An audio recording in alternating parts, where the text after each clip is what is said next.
정말 이런 일이 벌어질 줄 상상하지도 못했습니다. 미국 상류층의 부자들만 지낸다는 미국 맨해튼. 호화로운 저택에서 데리고 살던 딸이 한국에 정착하겠다는 것도 모자라서 한국의 아파트로 이사하겠다고 했을 때 저는 미쳤다며 딸을 말렸습니다. 하지만 49층에서 충격적인 장면을 목격하고 제 인생 최대의 실수였음을 인정할 수밖에 없었습니다. 과연 그녀에게 어떤 일들이 벌어졌던 것인지 그 충격적인 이야기 지금 바로 시작합니다. 저는 미국 맨해튼에서 호스텔을 운영하고 있는 엘렌이라고 합니다.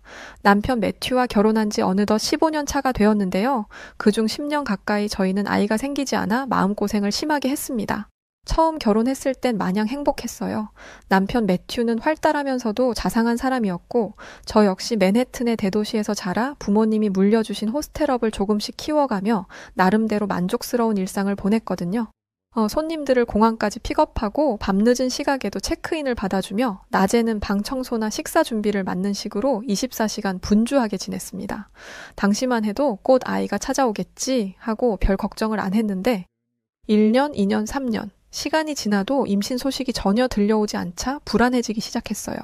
남편도 저도 해외 여행객들을 상대로 여러 이야기를 듣고 배우면서 언젠가 우리도 아이와 함께 이곳저곳 여행하며 추억을 쌓자 하는 꿈을 키웠지만 현실은 쉽지 않았습니다. 병원을 찾고 상담을 해도 특별한 문제가 없다는 말뿐이었고 급기야는 시험관 시술도 몇 차례 받았지만 번번이 실패로 돌아갔죠. 하루 종일 호스텔 카운터에 앉아 있다가 문득문득 찾아오는 공허함과 눈물이 얼마나 힘들었는지 모릅니다. 정말 평생 아이 없이 살아야 하는 걸까 하는 절망감에 시달려 우울해하던 시기도 있었습니다. 남편 매튜는 너를 만난 것만으로도 나는 충분히 행복하다고 했지만 마음속 한편에는 조금만 더 일찍 결혼했으면 됐을 텐데 하는 아쉬움이 사라지지 않았습니다. 그러던 어느 해 제가 37살이 되던 해였습니다. 하루는 새벽부터 속이 울렁거리고 어지럼증이 심해지길래 새벽 귀국 손님 맞이를 남편에게 맡긴 채 집에서 쉬고 있었어요. 그런데 몇 시간이 지나도록 증상이 나아지지 않고 헛구역질만 쏟아져 나왔습니다. 남편이 너무 걱정한 나머지 급히 응급실로 데려갔는데 거기서 의사에게 뜻밖의 소식을 듣게 되었습니다. 임신 같습니다. 처음에는 혹시 의사의 농담인가 싶어 순간 아무 말도 못했죠. 그토록 바라던 아이가 저희에게 찾아왔다는 사실을 믿을 수 없었거든요. 남편도 기쁨을 감추지 못하고 응급실 복도 한쪽에서 눈물이 그렁그렁 맺힌 채로 저를 꼭 안아주었습니다. 그날의 감동을 저는 지금도 선명히 기억합니다. 뒤늦게 찾아온 아이이기에 저와 남편은 매 순간이 신비롭고 소중했습니다. 손님들이 오가는 호스텔에서 근무를 하다가도 혹시 배가 조금이라도 뭉치는 건 아닐까? 하고 유난을 떨 정도였지요. 입덧이 심해진 뒤에는 밤낮이 뒤바뀐 생활이 더욱 힘들었지만 배 안에 새로운 생명이 자라고 있다는 사실 하나로 모든 걸 이겨낼 수 있었습니다. 남편도 호스텔 업무를 대신 맡고 저는 몸조리를 하는 편이었지요. 이 시기가 제 인생에서 가장 행복했던 때 중 하나였습니다. 그렇게 7개월을 무사히 보내던 어느 날 갑작스러운 사고가 일어났습니다. 호스텔 카운터에서 평소처럼 손님을 응대하고 있었는데 갑자기 핑하고 머리가 어지럽고 식은땀이 나기 시작했습니다. 겨우 자리에 앉으려는데 뭔가 다리 사이로 물이 흘러내리는 듯한 느낌이 전해졌죠. 순간 불길한 생각이 들어 아래를 보니 양수가 터진 것이었어요. 아직 정상 분만까지는 2개월이나 남아 있었기에 당황스러웠고 출혈까지 보이니 공포감이 엄습했습니다. 급하게 남편과 병원으로 달려갔지만 의사는 분만을 더 미룰 수 없다면서 응급 분만을 권유했어요. 아이가 너무 일찍 태어나는 탓에 건강이 보장되지 않는다는 이야기까지 덧붙이니 저는 눈앞이 캄캄해졌습니다. 결국 조산으로 잡고 여린 아이가 태어났고 의사들이 곧장 인큐베이터로 데려가 버렸죠. 저는 누워서 아이 울음소리를 잠시 들었을 뿐 품에 안아볼 겨를도 없이 떼어 놓아야 했죠. 모자 상봉을 제대로 하지 못하니 온갖 걱정이 밀려왔습니다. 혹시 아이가 숨을 잘 쉬고 있을까? 문제가 생기지는 않을까? 불안에 떨며 간호사에게 수시로 문의하기도 했어요. 다행히 아기는 씩씩하게 버텨주었습니다. 의사들은 아직 주수가 많이 모자랐지만 아이가 잘 이겨내고 있다고 하더군요. 저희 부부는 간절한 마음으로 기도했습니다. 몇 주 동안이나 인큐베이터 안에서 치료받고 있던 아기가 무사히 퇴원하게 되었을 때 그때의 감동과 안도감은 잊히지 않습니다. 저는 신의 힘이라는 뜻을 담아 우리 딸을 샬럿이라고 지었고 그 작은 몸을 안을 때마다 매번 기적 같다고 생각했죠. 샬럿을 키우는 일은 결코 만만치 않았어요. 또래 아이들보다 체중이 적고 면역력이 낮아 잔병치레가 잦았거든요. 하지만 샬럿이 웃어주거나 아장아장 걸어 다니는 모습만 봐도 며칠 밤새워 뒤치다꺼리를 해도 하나도 힘들지 않았습니다. 우리 부부가 잃어버린 시간만큼 마음껏 사랑을 주자 샬럿도 점점 밝고 건강한 아이로 자라주더군요. 게다가 저희 호스텔에 오는 손님들이 샬럿을 많이 예뻐해 주어서 맨해튼 근교에서 가장 사랑받는 아기가 아니었나 싶습니다. 시간은 훌쩍 흘러 샬럿이 청소년기를 지나 어느덧 성인이 되었어요. 여전히 외동딸이었기에 우리 부부가 갖는 기대가 남달랐다고 말씀드려야 할 것 같아요. 사실 저는 샬럿이 미국 안에서 안정된 직장을 잡고 가까운 곳에 살면서 가끔 와인 파티도 함께하고 손주도 보여주며 살았으면 하고 바랐습니다. 10년 넘게 애타게 기다린 끝에 얻은 아이다 보니 어쩌면 부모가 조금 더 간섭을 해왔는지도 모르겠습니다. 그러던 어느 날 샬럿이 남자친구가 생겼다고 말하며 깜짝 놀랄 만한 소식을 털어놓았어요. 바로 이 남자와 결혼까지 생각하고 있다는 것이었죠. 저는 드디어 우리 딸에게도 인연이 찾아왔구나 하고 기뻤지만 동시에 과연 어떤 사람인지 빨리 보고 싶다는 궁금증이 강하게 일어났습니다. 남편도 마찬가지였고요. 마침 제 생일이 얼마 남지 않았던 참이라 샬럿은 생일날을 기념해 그 남자친구를 집에 초대하겠다고 했고 남편과 저는 이 소식을 듣고 한껏 들떴습니다. 손님 맞이도 워낙 많이 해봤지만 이번에는 사위가 될 수도 있는 사람이라는 생각에 집 안 구석구석을 깨끗이 정리하고 만찬 메뉴도 좀 더 신경 쓰고 싶어졌죠. 고급 와인을 장만하고 세탁소에 드라이를 맡겨서 멋진 옷까지 준비해 두었답니다. 사실 이때까지만 해도 앞으로 저와 제 남편에게 벌어질 충격적인 일을 정말 상상도 해보지 못했습니다. 당시에 얼마나 충격을 먹었던지 TV에서 갑자기 쓰러지는 사람들을 보고 저럴 수 있나 했던 것이 나에게 있을 수 있겠다 싶었죠. 드디어 약속한 당일 초저녁 무렵 벨이 울렸습니다. 생각보다 일찍 왔나 싶어 문을 열어봤는데 웬 낯선 동양인 젊은 남성이 서 있더군요. 저는 순간 너무 놀라서 누구시죠? 라고 묻지도 못하고 그대로 얼어붙었습니다. 그때 남편이 마침 세탁소에서 돌아왔고 문 앞에서 함께 서 있던 상황이라 남편이 이 상황을 보고 재빨리 인사를 건넸어요. 그 남성은 저희에게 말했죠. 저 안녕하세요. 초대해 주셔서 감사합니다. 샬럿 남자친구 정민혁이라고 합니다. 알고 보니 그는 정민혁 씨라는 한국인이었습니다. 샬럿이 조금 늦게 도착했는데 민혁 씨가 먼저 집을 찾아온 거였죠. 솔직히 이 상황이 믿기지가 않았어요. 말도 안 되는 일이었죠. 곧이어 얼마 뒤 샬럿이 들어왔고 저희에게 샬럿은 그 한국인 남자를 소개해 주었습니다. 엄마 아빠 민혁 씨가 제가 소개해드린다고 했던 제 남자친구예요. 컬럼비아 대학에서 공학 연구기관을 졸업했고 얼마 뒤에 다시 한국으로 돌아갈 거예요. 그 얘기를 처음 듣고 다행이라고 생각했어요. 뭐 잠시 스쳐 지나가는 연인이라면 동양인이라도 괜찮겠지 생각했거든요. 어차피 민혁이는 한국으로 돌아갈 테고 몸이 떨어져 있다 보면 결국 만남도 흐지부지 되게 되니 말이죠. 그런데 말이죠. 제가 저희 딸을 아주 잘못 보고 있었어요. 곧이어 딸의 입에서 나온 말에 저뿐만 아니라 남편까지 기절초풍하는 줄 알았습니다. 저희 남편이 장거리 연애가 되겠구나 라고 말했는데 샬럿은 아주 단호하게 이렇게 말했습니다. 장거리 연애라니 아빠, 나 여기서 민혁 씨랑 결혼하고 민혁 씨 따라서 한국으로 건너가 살 거야. 딸은 정말 황당한 말을 했습니다. 처음엔 무슨 말인지 알아듣지 못했고 곧바로 이해하자마자 큰 충격에 휩싸였습니다. 10년 동안이나 애지중지 키운 외동딸이 덜컥 한국 남자와 결혼해 그 나라로 간다니. 믿기 어렵더군요. 어떤 부모가 이런 제안을 좋아할까요? 하룻밤 내내 만찬을 함께 하면서도 저는 멍한 기분이었습니다. 남편도 당혹감을 감추지 못했지만 샬럿이 워낙 확고했기에 갈등을 크게 표출하진 않았습니다. 미국에서 살면 흔히 한국을 중국 옆에 작은 나라 정도로 인식하는 경우가 많습니다. 저도 마찬가지였어요. 역사적으로 전쟁이나 침략을 자주 겪었다고만 알았고 솔직히 지금도 경제적으로 많이 힘들지 않나 하는 생각이 있었습니다. 샬럿에게 왜 하필 한국이냐, 잘못된 선택 아니니? 라고 물어도 샬럿은 민혁 씨를 진심으로 사랑하고 그와 함께 한국에서 새 출발을 하고 싶다는 말만 되풀이했습니다. 저는 답답했죠. 서양에서 자란 딸이 동양권 나라에서 적응이 잘 될까 걱정도 컸고 혹여나 저 한국인 남자가 나쁜 의도를 갖고 샬럿을 데려가는 것은 아닐지 오만 가지 상상을 했습니다. 하지만 샬럿은 이미 성인이었고 결혼을 막을 근거도 없었습니다. 결국 결혼식 당일 저는 눈물을 억지로 삼키면서도 축하해줬어요. 이렇게라도 작별 인사를 해야 하는구나 싶었죠. 며칠 뒤 샬럿과 민혁은 짐을 챙겨 정말로 한국으로 떠났습니다. 설마 했는데 진짜로 가버리니까 마음을 추스리기가 힘들더라고요. 어떻게 낳은 딸인데 샬럿이 우리에게 어떤 딸인데 이렇게 한국으로 떠나버리다니 그날 이후 저는 한동안 의욕을 잃고 지냈습니다. 남편조차 어차피 결혼해서 행복하게 살면 그만이니 지켜보자며 저를 달랬지만 저는 불행해져서 곧 돌아올 수도 있다는 삐딱한 마음으로 기다리고 있었습니다. 그냥 매 순간이 딸 생각 때문에 정상적인 생활을 하기가 힘들 만큼 스트레스가 심했어요. 딸의 선택 때문에 저는 한국이라는 나라에 대해서 정말 집요할 만큼 검색해보며 찾아봤어요. 한국이 대단하고 좋은 나라인 건 인정했습니다.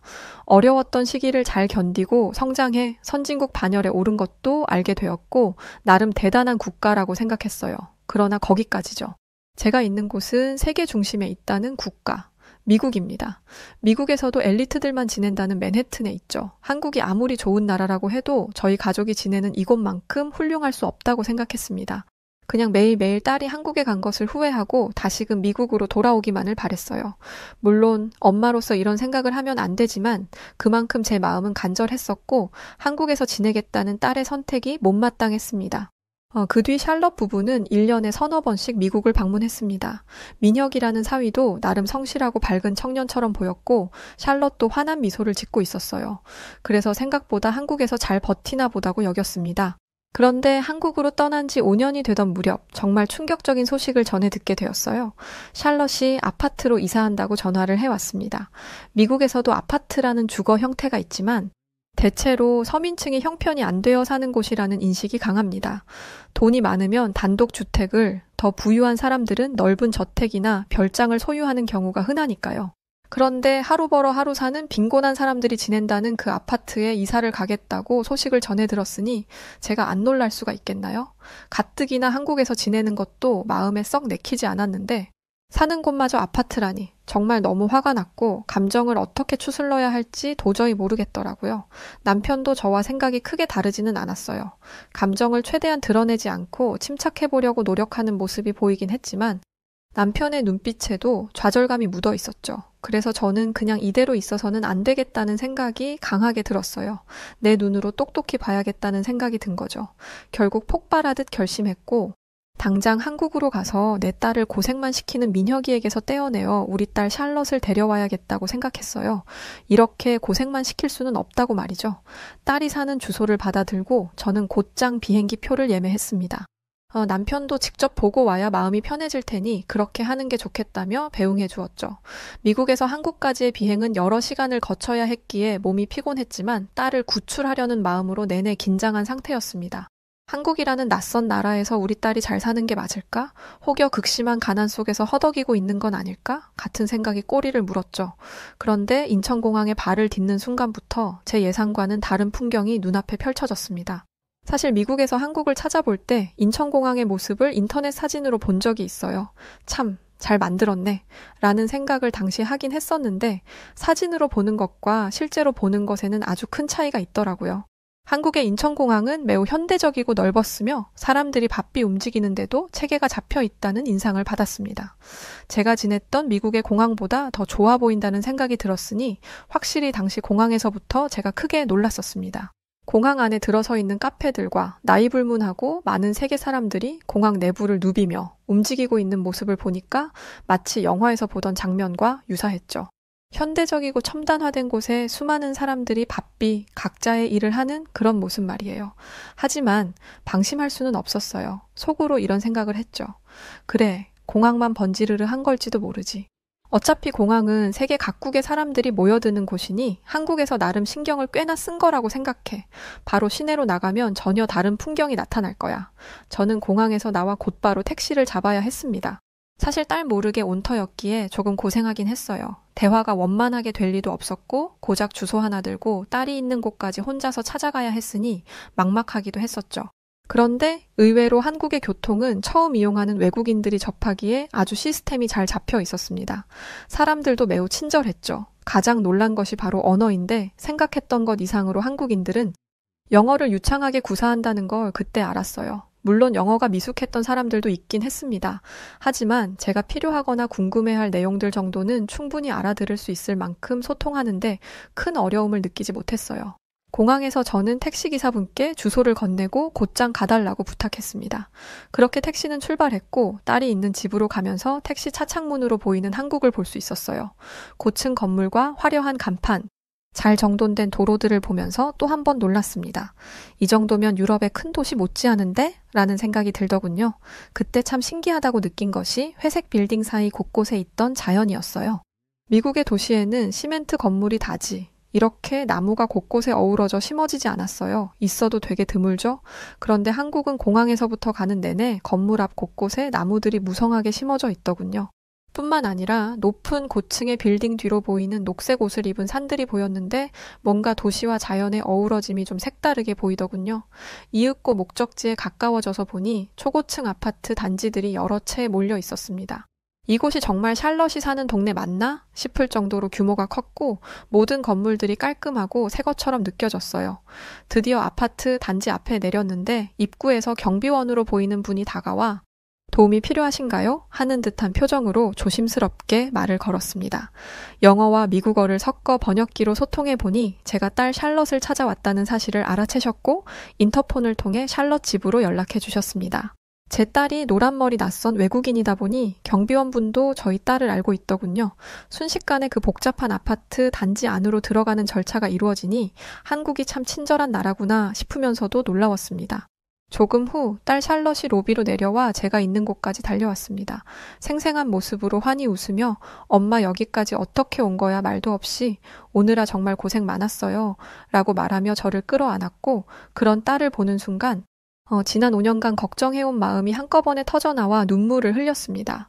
처음에는 샬럿을 꼭 끌어안고 네가 잘 지내긴 하는 거니? 라는 말을 계속 반복했어요. 샬럿을 따라 엘리베이터를 탔는데 층수를 보니 49층이었습니다. 미국에도 엘리베이터가 있는 아파트가 있지만 10층만 넘어가도 상당히 높은 곳으로 인식되는데 49층이라니 머리가 아찔했습니다. 막상 올라가니 더욱 놀라운 게 집 안은 마치 호텔처럼 세련된 인테리어의 깨끗한 대리석 바닥, 거기에 널찍한 거실 창문을 통해 내려다 보이는 도시 전경은 숨이 막힐 정도로 멋졌습니다. 제가 창문 가까이로 가니 정말 멀리 한강이라는 강과 도시 불빛이 한눈에 들어와서 순간 이게 꿈인가 생시인가 하는 생각이 들더군요. 밤이 되자 조명이 하나둘 켜지며 야경이 펼쳐지는데 너무 멋지더군요. 사실 미국에도 맨해튼의 고층 빌딩에서 내려다보면 멋지거든요. 바둑판처럼 정렬된 격자형 도로와 빼곡하게 늘어선 마천루, 그리고 수직 수평으로 뻗은 큰 도로와 그 사이를 가득 메운 건물들이 만들어내는 도시 협곡과 같은 풍경이 대표적이죠. 하지만 한국의 풍경에는 미국의 도시 협곡과는 전혀 다른 매력이 넘치고 있었어요. 저는 저도 모르게 와, 여기가 정말 내가 생각했던 한국이라고 하며 중얼거렸고 눈을 떼지 못했습니다. 그런데 가만히 서 있는데도 따뜻한 기운이 몸을 감싸는 느낌이 들었어요. 알고 보니 바닥에 있는 온돌 방식의 난방 때문에 바닥에서 온기가 올라오는 것이었습니다. 미국은 겨울에도 이런 바닥 난방기기가 흔하지 않습니다. 라디에이터나 냉온풍 기능이 있는 에어컨이 바람을 따뜻하게 데워주죠. 그런데 딸이 지낸다는 아파트에서는 그냥 기본 옵션처럼 거실 한 곳에 설치되어 있는 터치 패널을 조작하면 모든 게 가능했어요. 심지어 샬럿 말로는 밖에 나가도 스마트폰으로 집 온도 조절이 가능하다고 해서 더더욱 놀라웠습니다. 저녁 식사 시간을 어떻게 해야 할지 궁금했는데 샬럿이 엄마 오늘은 제가 특급 환영식을 해드릴게요 라며 휴대폰으로 무언가를 빠르게 주문하더군요. 얼마 지나지 않아 초인종이 울리고 두세 명이 연달아 배달 음식을 가지고 왔습니다. 한 상 가득 깔린 음식들은 종류도 다양하고 양도 푸짐해서 마치 미국에서 홈파티를 할 때 정성껏 준비한 느낌이었어요. 그런데 이 모든 게 휴대폰 몇 번 터치로 가능하다니 어리둥절한 동시에 인상적이었습니다. 샬럿이 웃으며 한국은 배달 문화가 발달해서 밤늦게도 여러 가지 음식을 주문할 수 있어요. 피자, 치킨, 한식 뭐든 가능하다고 말하자 저는 그 자리에서 이게 내가 상상했던 가난한 아파트 생활이 맞나? 라는 생각이 들었습니다. 애초에 아파트가 허름하고 낡고 바퀴벌레가 득실거릴 거라 여겼는데 오히려 제가 사는 맨해튼 근교의 주택보다 더 편리하고 깔끔한 환경이 펼쳐져 있었습니다.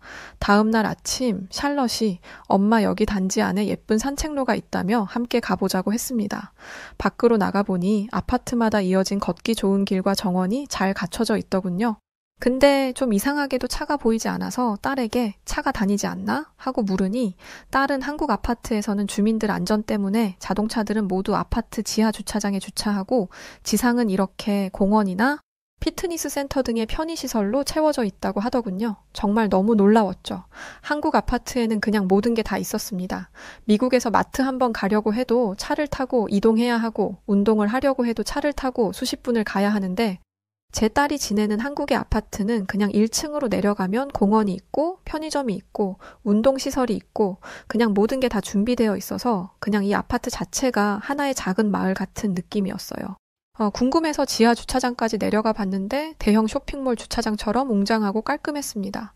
게다가 여러 출입구마다 CCTV와 보안 시스템이 갖추어져 있어서 이곳이 도대체 얼마나 안전한지 실감할 수 있었습니다. 샬럿은 여기 사는 사람들은 지하로 차를 빼고 아이들은 지상에서 자전거를 자유롭게 탈 수 있다고 했는데 아이를 키우는 가정이라면 정말 편하겠다는 생각이 들었어요. 더군다나 아파트 단지 내에 작은 상가나 편의시설도 있어서 기본적인 장복이나 용무는 건물 밖으로 나가지 않고서도 해결 가능한 구조였습니다. 미국에서도 도시화가 잘 된 곳들은 꽤 편리하지만 이런 초고층 아파트 문화는 낯설 수밖에 없었지요.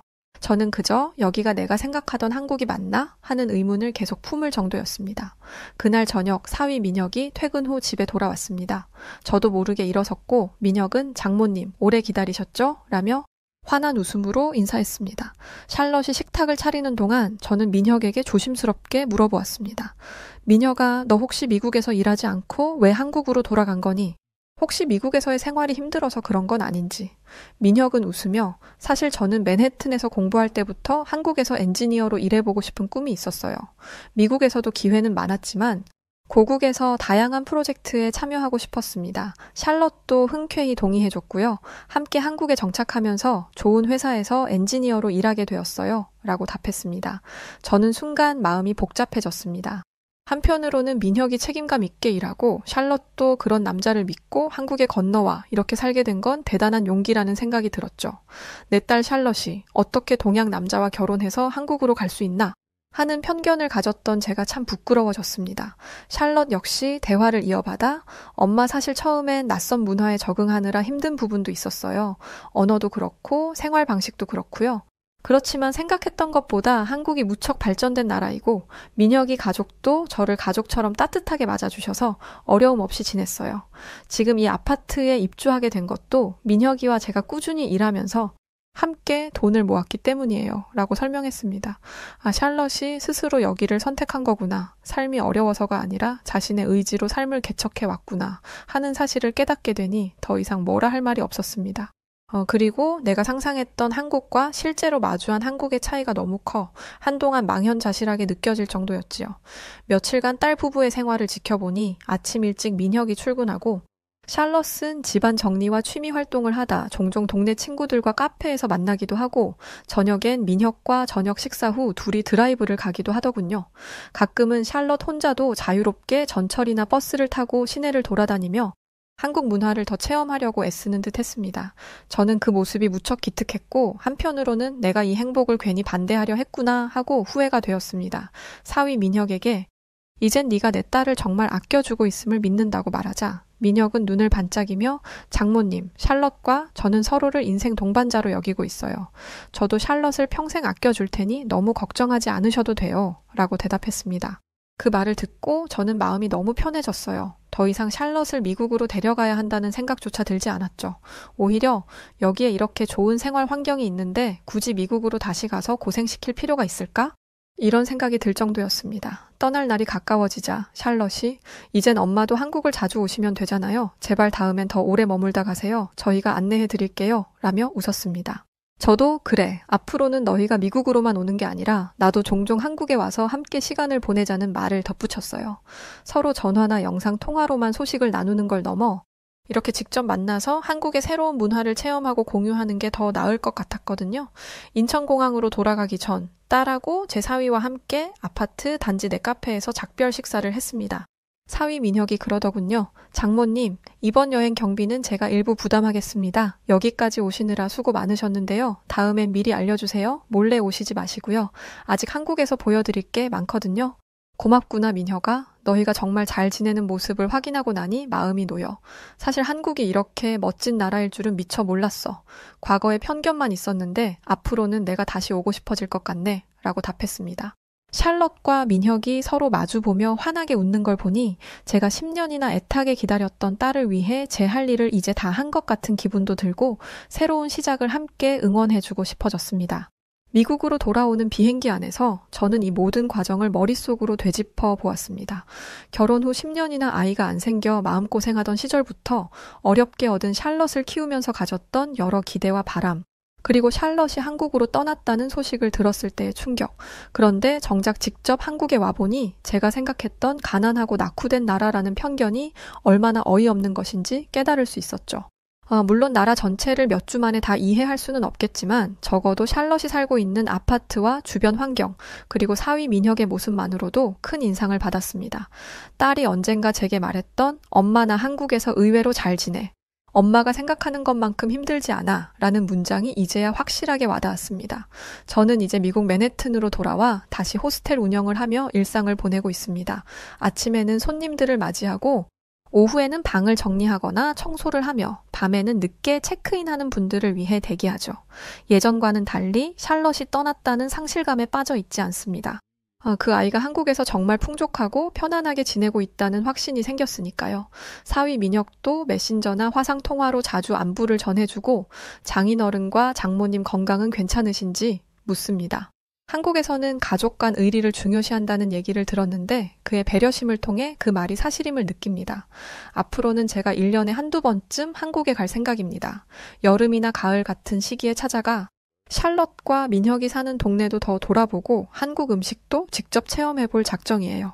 딸 부부가 수시로 미국에 오는 것보다 저도 가서 그 나라를 느끼며 더 많은 추억을 쌓고 싶습니다.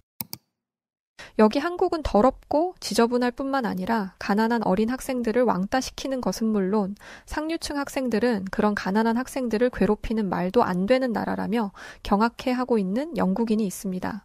그렇지만 그는 한국의 학교에 들어서자마자 충격적인 장면들을 보고 크게 경악해하고 마는데요. 그 영국인은 한국의 무엇과 어떤 것을 받기에 이토록 경악하고 만 것일까요?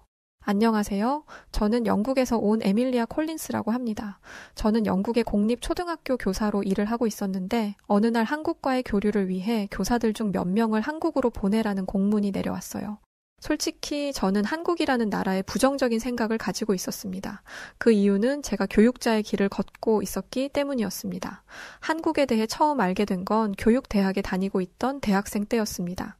어느 날 고등학교 친구 한 명이 저에게 드라마 한 편을 추천해 주었어요. 저는 드라마 광이거든요. 친구가 추천해준 드라마는 학교를 배경으로 한 10대의 이야기를 담은 한국 드라마였는데 저는 한국 드라마를 한 번도 접해본 적 없었던 터라 드라마의 내용이 굉장히 흥미롭게 느껴졌습니다. 그런데 얼마 가지 않아 제 기대는 산산조각 났어요. 그 드라마에는 상류층 자제들이 다니는 학교가 나왔는데 그 학생들은 가난한 학생 한 명을 괴롭히고 무시했습니다. 드라마에는 과장이 있을 수밖에 없다는 걸 알기에 최대한 중립적인 시선에서 드라마를 시청하려고 했지만 드라마의 후기에 달린 다른 아시아인들의 이야기를 들어보면 그 드라마는 사실임이 분명했어요. 한국은 빈부격차가 굉장히 심하기 때문에 교육에 대한 차이도 엄청나다는 아시아인들의 증언이 넘쳤거든요. 제가 태어난 영국도 사립학교와 공립학교가 존재했지만 한국 정도는 아니었습니다. 또 대놓고 가난한 아이를 괴롭히는 일은 절대 있을 수 없었어요. 저는 한국에 대한 부정적인 인식을 가진 상태에서 대학을 졸업하고 교사가 되었습니다. 그렇게 몇 년이 지나고 한국이라는 나라가 머릿속에서 거의 잊혀갈 쯤 한국으로 갈 교사를 선택하라는 공문이 내려온 것이었죠.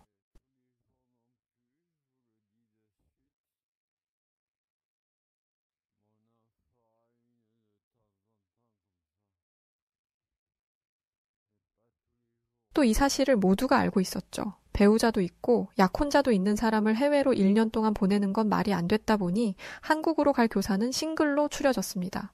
최종적으로 제가 선택되었죠. 한국행이 결정된 후 저는 친하게 지낸 중국 친구에게 이 사실을 알렸습니다. 그러자 그 친구는 길길이 날뛰며 어떻게 저를 그런 나라에 보낼 수 있느냐 화를 냈어요.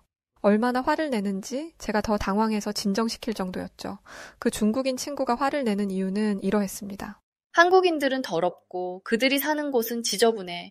그리고 그곳을 중국인 척 둔갑시켜 인터넷에 올린다니까? 그뿐만이 아니야. 중국이 북한을 도와주는 걸 싫어하기 때문에 중국에 대한 안 좋은 소문을 퍼뜨리고 있는 나라야. 실제로 한국에 가보면 한국은 빈부격차가 너무 심해서 길거리에서 굶어 죽는 사람들도 있고 TV나 인터넷에 한국이 잘 사는 모습들이 나오고 있는 건 전부 다 새빨간 거짓말이야. 친구에게 들은 한국의 모습은 처참했습니다. 특히 한국도 마찬가지라는 점에서 경악을 금치 못했어요. 교육은 나라에서 책임을 져야 하는 것인데 한국은 잘 사는 애들의 교육에만 신경을 쓴다는 것이었죠. 이런 나라에서 아이들을 가르쳐야 한다니 눈앞이 캄캄했습니다. 그런데 어떡하겠어요. 제가 한국으로 가는 것은 정해진 사실이었고 저는 1년만 채우자고 생각하며 도살장에 끌려가는 소마냥 비행길에 올랐습니다. 비행기에서 내려 한국 학교의 인솔자를 만나고 학교에서 마련해준 집으로 가는 내내 본 한국은 굉장히 발전된 모습이었습니다. 하지만 전 이 모습이 전부가 아니라는 걸 이미 알고 있었어요. 이렇게 화려해 보이는 곳을 조금이라도 벗어나면 먹지도 못하고 입지도 못해 굶어 죽는 사람들이 깔려 있다는 걸 알았으니까요. 학기가 시작하기 전까지 인솔자가 저를 데리고 이곳저곳을 데리고 다녔지만 모든 게 다 가증스러웠습니다. 다른 지역에 가고 싶다고 해도 서울에도 볼 것이 정말 많다 라며 서울에서 즐길 걸 다 즐기고 다른 지역으로 가자는 변명만 나열했죠. 제가 한국의 참상을 보고 실망할까봐 걱정하는 것 같았습니다. 저는 속으로 생각했어요.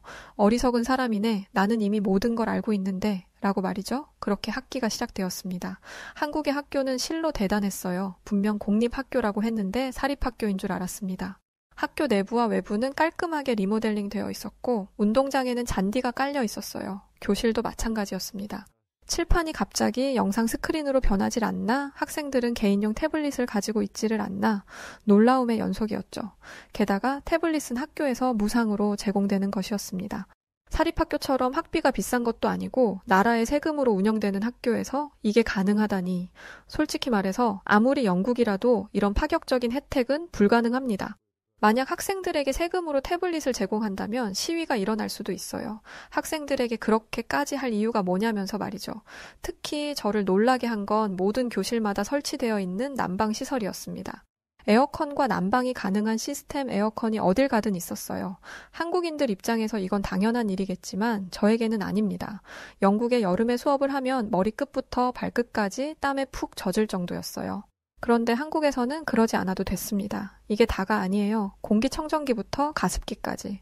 저희 학교가 제가 살던 집보다 훨씬 좋았습니다. 하지만 여전히 제 마음속에는 불신이 가득했습니다. 공립학교의 수준이라곤 믿기지 않을 정도로 엄청난 시설임은 분명하지만 여기는 서울이었으니까요. 그렇게 한 달이 지났고 교장 선생님과의 면담이 있었습니다. 그동안 무엇을 느꼈는지, 지내는 동안 불편한 것은 없었는지 등등을 나누는 시간이었죠. 저는 그 자리가 매우 불편했습니다. 한국의 좋은 모습만을 영국에 알리라는 무언의 압박 같았거든요. 저는 없는 말은 못 지어내는 성격이라 교장 선생님에게 이렇게 말했습니다. 이 학교에서 본 모습은 실로 대단해요. 그런데 이 내용을 영국에 알릴 수는 없을 것 같아요. 교장 선생님도 저를 인솔하는 도움이 선생님도 의아해하며 이유를 물었어요. 저는 서울이 아닌 지역이 얼마나 참혹한지 이미 알고 있다고 말했습니다. 그러자 두 선생님은 대체 어디서 그런 이야기를 들었냐며 펄쩍 뛰었어요. 그건 말도 안 되는 거라면서요. 저는 도움이 선생님에게 그 정도로 떳떳하면서 왜 다른 지역에 가고 싶다는 내 의견을 무시했냐고 물었습니다. 그러자 도우미 선생님은 정말 억울하다는 표정을 지으며 정말 서울에서 볼 게 많아서 그랬다고 대답했어요. 다른 지역에 가는 건 시간적인 여유가 필요하니 방학이나 긴 휴일을 이용하려 했다면서요. 정말 억울해하는 도우미 선생님에게 교장 선생님은 당장 이번 주에 시골에 있는 학교를 탐방하고 오라고 지시하셨습니다. 저는 그 며칠 뒤 기차를 타고 버스를 3번이나 갈아타야 나오는 시골에 있는 학교에 방문했습니다. 저는 그곳에 도착할 때까지 중국인 친구에게 들었던 끔찍한 참상을 보지 못했어요. 서울에 있는 건물들보다는 오래된 건물이었지만 지저분하기는커녕 고즈넉한 느낌까지 났습니다. 마지막에 도착한 시골 동네는 버스 정류장도 가로등도 인도도 낡아 있었지만 학교만큼은 아니었어요. 노란색 학교 버스와 학교 주변의 인도는 모두 새 것이었고 학교는 서울 학교에 뒤지지 않을 정도로 크고 깨끗하고 아름다웠습니다. 또 그곳의 아이들은 태어나서 단 한 번도 끼니를 거른 적이 없어 보일 정도로 건강하고 행복해 보였어요. 저는 제 실수를 인정했습니다. 다른 사람의 말만 듣고 한국을 오해한 것에 대해 사과하자 도우미 선생님은 이제라도 오해를 풀었으니 다행이라며 넓은 마음으로 제 잘못을 용서해 주었어요. 솔직히 당시에 저에게 화가 나서 도우미 선생이고 뭐고 못하겠다며 저를 무시해버릴 거라고 생각했습니다. 하지만 그러지 않는 모습을 보면서 저는 한국인에 대한 두터운 신뢰를 갖게 되었어요. 제가 가지고 있던 선입견을 버리고 나니 한국 학교만의 놀라운 특징이 눈에 들어오기 시작했습니다. 교육 환경, 가르치는 내용, 교사들의 수준 등등 칭찬할 것들이 한두 개가 아니지만 그 중에서도 가장 인상 깊었던 것들을 말하자면 그건 바로 밥입니다. 한국인들에게 이 이야기를 하면 그게 놀라울 게 뭐가 있냐는 반응을 합니다. 저는 이런 여유로운 반응도 너무나 부럽습니다. 제가 놀라움을 금치 못하고 전 세계 친구들에게 자랑했던 것들이 한국인들에게는 당연한 것인 거니까요. 제가 놀라워했던 것은 바로 한국의 급식입니다. 제 사연을 듣는 여러분도 급식이 뭐 어때서? 라고 생각하고 계시지 않나요? 한국의 급식은 정말 최고입니다. 저는 학교마다 영양사가 있다는 사실을 알고 깜짝 놀랐어요. 영국에서 영양사란 정말 부잣집이나 국왕의 거처에만 있는 존재거든요. 그런데 전문적인 영양사가 수천 개나 되는 학교에 전부 배치되어 있다니 실로 놀라운 일이 아닐 수 없었습니다. 교사들의 능력만큼 영양사들의 능력도 대단했어요. 탄수화물, 지방, 단백질뿐만 아니라 비타민 등 몸에 필요한 요소들을 전부 고려한 최고의 식단을 정해주었는데 그 식단이 한 달을 주기로 바뀌었습니다. 식단 돌려막기 같은 건 없었어요. 더 놀라운 건 음식의 퀄리티였습니다. 정말이지 모든 음식이 환상적이었어요. 알아보니 음식을 해주시는 조리사분들의 경력도 만만치 않더라고요. 이런 한국을 두고 왜 그 중국인 친구는 한국이 형편없는 후진국이라고 말했던 걸까요? 순간적으로 궁금해지더군요. 과연 그 중국인 친구가 한국을 실제로 와본 적은 있던 걸까? 라는 생각 말이죠. 한국의 실상이 이게 전부였으면 말을 꺼내지도 않았을 거예요. 어느 날 제 옆에 있던 선생님이 영양사님에게 전화를 걸었습니다. 장염에 걸린 아이가 있다는 연락이었죠. 그걸 왜 이야기하냐 했더니 그야 이걸 말해야 장염 걸린 아이에게 맞는 점심을 만들어주지 않겠냐는 대답이 돌아왔습니다. 저는 너무 놀라서 말을 잃었어요. 영국, 아니 전 세계 어느 나라를 가더라도 아픈 아이를 위해 새로운 음식을 만들어주는 학교는 없을 것입니다. 그것도 급식 시간 몇 시간 전에 전달받는 내용을 가지고요. 영국에서는 아픈 아이가 있으면 따뜻한 차를 한 잔 주거나 밥을 못 먹을 정도라면 귀가를 시킵니다. 만약 부모가 당장 오지 못하는 상황이라면 그 아이는 밥도 못 먹고 양호실에 누워 있어야만 해요. 한 번은 그렇게 있던 아이가 구급차에 실려간 적도 있었습니다. 이런 일이 있었는데도 학교는 아무런 책임도 지지 않았어요. 아픈 아이가 이렇게 된 건 아픈 자녀를 학교에 보낸 부모의 책임이니까요. 그런데 한국은 달랐습니다. 게다가 알레르기가 있는 아이들은 따로 음식을 받는 곳이 있었어요. 영국에서는 알레르기가 있다면 무조건 도시락을 싸와야 합니다. 그런 아이들 것까지 챙겨줄 여유는 없다는 거죠. 저는 대체 아이들이 급식비로 얼마를 내길래 이 정도의 급식이 가능한 건지 물어보았습니다. 그랬더니 질문을 들은 선생님은 지금 무슨 소리를 하는 거냐라는 표정으로 저를 바라보면서 충격적인 대답을 했어요. 급식을 먹는데 돈을 왜 내죠? 맞습니다. 한국의 학교는 무상급식을 하고 있었어요. 물론 교사들에게는 급식비를 받았지만 밖에서 나가 먹는 것보다 저렴했으니 교사들도 안 먹을 이유가 없었습니다. 저는 급식비에 이렇게 많은 세금을 투자하는 걸 한국인들이 반대하지는 않는지 물어보았어요. 영국에서는 유상급식이 당연한 것이다 보니 무상급식을 하는 순간 엄청난 반발이 있을 게 뻔했거든요. 그러자 그 선생님은 애들 먹이는데 돈 아까워하는 한국인은 없을 거라며 단호하게 말했습니다. 저는 제가 보고 느낀 것들을 개인 SNS에 올리기 시작했어요. 학교의 시설, 고퀄리티의 수업 내용, 특히 급식 사진은 매일 올렸습니다. 제가 올린 사진을 본 영국 사람들은 충격에 빠졌습니다. 어떻게 이런 게 가능하냐며 이 상황을 당장 설명하라며 저를 다그칠 정도였죠. 저는 이런 스페셜한 급식이 하루 이틀이 아니라는 걸 증명했고 제가 올리는 사진들은 매번 이슈가 되었습니다. 그런데 모두가 어메이징, 판타스틱을 외치는 상황에서 다른 목소리를 내는 사람이 있었어요. 바로 제게 한국을 나쁘게 설명한 중국인 친구였죠. 저는 그 친구가 저를 속였다는 것을 알고 난 뒤 모든 연락을 끊었습니다. 그러자 그 친구는 저를 한국의 추잡한 거짓말에 속아 넘어간 저열한 배신자 취급을 했어요. 그러고는 한국의 급식 사진에 한국인들은 굶어 죽는 아이들에게나 무상급식을 베풀어라 라는 댓글을 달거나 한국은 먹을 게 없어서 구더기로 음식을 만든다는데 이것도 그런 음식 중 하나가 아니냐는 댓글도 달았습니다. 한국을 잘 모르는 사람들은 중국인 친구의 말에 선동되기도 했어요. 저는 저처럼 한국을 오해하는 사람이 생기길 원하지 않았습니다. 그래서 한국 곳곳을 돌아다니며 영상을 찍어 올렸습니다. 처음엔 긴가민가 하던 사람들도 점점 제 영상을 신뢰하게 되었고, 영상을 본 한국인들과 외국인들의 증언이 쏟아지며 중국인 친구의 주장은 점점 힘을 잃어갔어요. 오히려 이상한 소문을 퍼뜨리지 말라는 욕을 먹기까지 했죠. 여기서 끝이 아니었습니다. 함께 일하던 동료이자 중국인 친구를 알고 있는 한 교사를 통해 중국인 친구가 일자리를 잃었다는 소식을 듣게 되었어요. 중국인 교사는 영국에서 중국어 과외를 하는 사람이었는데 지금까지 자신이 가르치던 아이들에게 한국과 일본을 포함한 모든 아시아 국가에 대한 부정적인 선입견을 심어주었다고 합니다. 한 학생의 부모님이 제 사진과 영상에 달린 중국 친구의 댓글을 보게 되었고 모든 사실이 드러나게 된 것이었죠. 중국 친구가 가르치던 아이들은 전부 상류층의 자녀들이었는데 그들의 부모는 자기 자녀에게 잘못된 정보를 세뇌시키듯 한 중국 친구를 용서하지 않았습니다. 워낙 힘있는 집안들이었다 보니 중국 친구는 일을 그만두게 되었을 뿐만 아니라 추방당할 위기에 처하게 되었다고 했죠. 그 친구의 거짓 정보에 휘둘렸던 한 사람으로서 통쾌하기 그지없었습니다. 그러던 어느 날 영국에 있는 동료로부터 충격적인 소식을 듣게 되었습니다. 영국의 학교는 유상급식으로 바뀐 지가 오래입니다. 유상급식이라 해봤자 형편없는 퀄리티이지만요. 유상급식으로 시스템이 바뀌면서 대부분의 아이들이 도시락을 싸오기 시작했습니다.